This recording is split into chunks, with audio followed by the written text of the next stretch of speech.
एक सीक्रेट बताऊं? Software engineering का सबसे बड़ा झूठ पता है क्या है?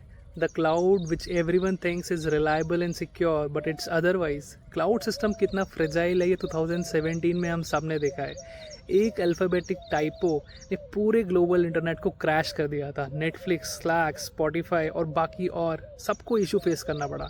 Today let's look at the actual absolute system design flaw behind the AWS S3 outage. US east one region में एक इंजीनियर रूटीन बिलिंग सिस्टम्स की डिबगिंग कर रहा था। उसे एक बेसिक कमांड चलाकर कुछ ऐसे सर्वर्स को रिमूव करना था जो बिलिंग प्रोसेस को लिटरली स्लो कर रहे थे।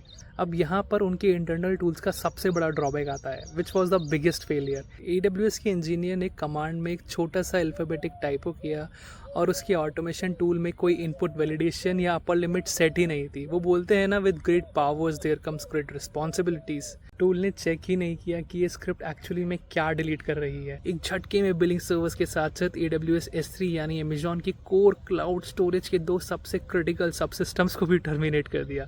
The one use to manage the metadata and other one process the new storage allocations. लेकिन S3 के डाउन होते ही नेटफ्लिक्स, स्लैक, स्पॉटिफाई पैरालाइज हो गए, क्योंकि बाकी सारी मेजर सर्विसेज जैसे EC2 क्लस्टर और लैम्डा फंक्शंस चलने के लिए इंटरनली उसी S3 पर डिपेंडेंट होते हैं।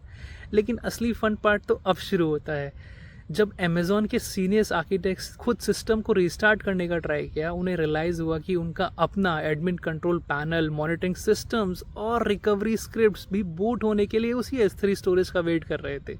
Technically they fell into a circle dependency loop where system A को चलने के लिए सिस्टम बी चाहिए एंड सिस्टम बी को स्टार्ट होने के लिए सिस्टम ए चाहिए। कमेंट में अपना सबसे बड़ा टेक सीक्रेट बताओ और ऐसे ही IT सेक्टर के कलेशों के लिए फॉलो कर लो। चलो बाय।